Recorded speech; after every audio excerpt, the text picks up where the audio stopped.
2025 ခုနှစ်နိုဝင်ဘာလတွင်မွန်ပြည်နယ်ဟာ73စီဈေးနှုန်းမြင့်တက်မှုနဲ့ပြက်လက်မှုအကျပ်တဲကိုထပ်မံရင်ဆိုင်နေရပါတယ်။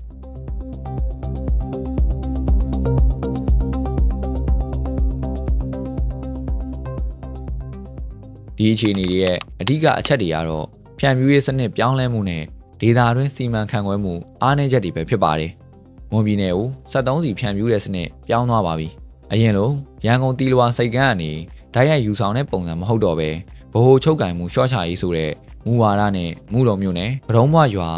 ရာသာမင်းစိတ်ကန်းကိုပြောင်းလဲတင်သွင်းတဲ့စနစ်ကိုကျင့်သုံးလာခဲ့ပါတယ်။ဒီလိုဖြန့်ဖြူးရေးနေရာပြောင်းလဲလိုက်ပေမဲ့ရာသာမင်းစိတ်ကန်းမှာဒေသတွင်းအာဏာပိုင်တွေရဲ့စီမံခန့်ခွဲမှုအားနည်းချက်တွေရှိနေပါတယ်။စီတယ်ယူပို့ဆောင်တဲ့စီပေါစာကားတွေဟာ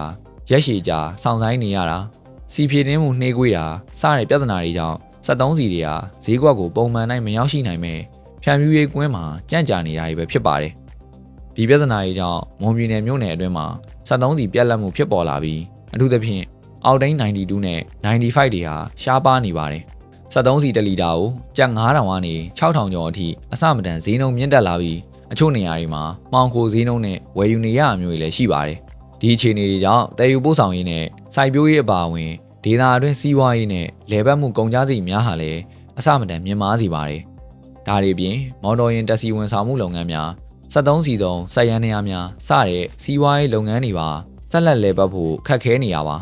ပြည်သူတွေဟာစီးရဖို့အတွက်၄ရက်ခန့်အထိစောင့်ရခြင်းမော်တော်ယာဉ်များစီဖြစ်ရန်အချိန်ကြာစွာတန်းစီပြီးစောင့်ဆိုင်ရခြင်းဟာဝင်ငွေရှာဖွေခြင်းကိုဓာတ်ရိုက်ထိခိုက်စေပါတယ်။အခုလို73စီပြက်လက်မှုနဲ့ဈေးနှုန်းမြင့်တက်မှုတွေဟာစပားရိတ်သိမ်းချိန်နဲ့တိုက်ဆိုင်နေတဲ့အတွက်ဒေသခံလယ်သမားတွေဟာစီးပွားရေးဖိအားတွေကိုရင်ဆိုင်နေရပါတယ်။စပားလုပ်ငန်းလုပ်ကိုင်နေသူများဟာစိုက်ရန်နေရလည်ပတ်ဖို့စီဝယ်ယူရရှိရတာခက်ခဲတာကြောင့်စပားရိတ်သိမ်းနဲ့စိုက်ပျိုးရေးလုပ်ငန်းတွေပါရပ်တန့်နေရပါတယ်။ဒါအပြင်တည်ယူပို့ဆောင်ရေးစရိတ်မြင့်မားလာပြီးစပားဝယ်ယူသူများဝယ်ယူမှုရပ်ဆိုင်းသွားတာကြောင့်ရိတ်သိမ်းမိသားစပားတွေကိုပုံထားတဲ့အခြေအနေကိုရောက်ရှိနေပါတယ်။စပားမရောင်းရတဲ့အတွက်လယ်သမားတွေဟာရိတ်သိမ်းကနဲ့အခြားကုန်ကျစရိတ်တွေအတွက်အတိုးများစွာနဲ့ငွေချေးငှားနေရတဲ့စီးပွားရေးအကျပ်တဲနဲ့ရင်ဆိုင်နေရပါတယ်။ယခုဖော်ပြခဲ့တဲ့အခြေအနေတွေဟာစစ်ကောင်စီရဲ့ဖြန့်ဖြူးရေးဝါဒအပြောင်းအလဲနဲ့ဒေသတွင်းအုပ်ချုပ်မှုတွေရဲ့ချိုးယွင်းချက်တွေကမွန်ပြည်နယ်ကပြည်သူတွေရဲ့နေ့စဉ်ဘဝဝင်ငွေနဲ့စီးပွားရေးလုပ်ငန်းအပေါ်ဘယ်လောက်ထိဆိုးဆိုးရွားရွားတက်ရောက်မှုရှိနေသလဲဆိုတာကို